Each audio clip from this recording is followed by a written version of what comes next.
David was driving back from a business trip when he realized he had taken a wrong turn. His GPS had lost signal, leaving him stranded in the middle of a dark forest. The rain poured relentlessly, and a thick fog blanketed the narrow road. It was past midnight, and exhaustion was taking its toll. As he drove further, his headlights illuminated a figure standing by the roadside, a young woman, soaked to the bone and shivering. David slowed down, puzzled by the sight of someone alone in such a remote place at this hour. Rolling down his window, he called out, "Are you okay? Do you need help?" The woman lifted her head to look at him. Her face was pale but carried a gentle expression. "Yes, please," she said with a faint smile.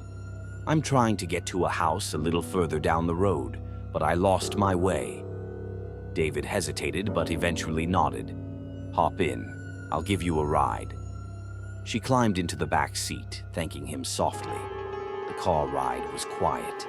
The woman gazed out the window, and David couldn't help but glance at her through the rearview mirror. There was something off about her. Her face carried a sadness that seemed to linger in the air, and yet something else caught his attention.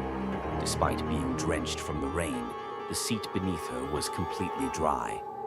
"What's your name?" David asked, breaking the silence. She paused before answering in a low voice.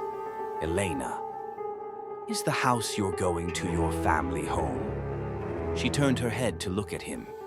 "It used to be. No one comes by anymore." A chill ran down David's spine.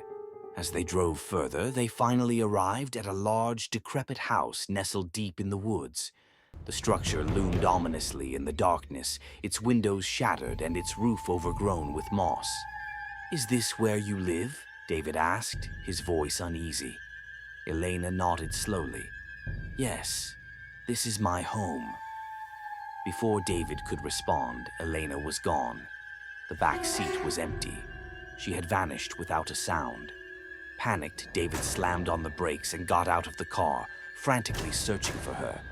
His eyes caught a faint light flickering inside the house. Against his better judgment, he approached the open door and stepped inside.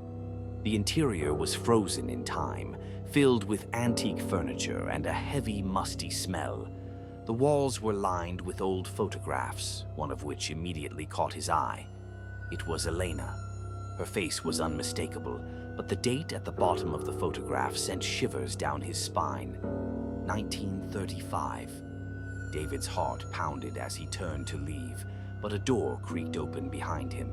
A soft voice called out, "Thank you for bringing me home." David spun around to see Elena again. This time she was translucent, her form flickering like a shadow caught between worlds. She smiled. "I'm not alone anymore." Suddenly the house came alive with noise.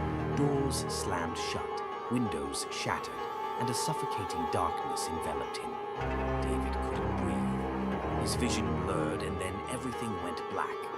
The next morning, David's car was found abandoned on the roadside, the engine still running and the doors wide open. But there was no sign of him. Locals say the house deep in the woods has been abandoned for decades, and anyone who steps inside is never seen again.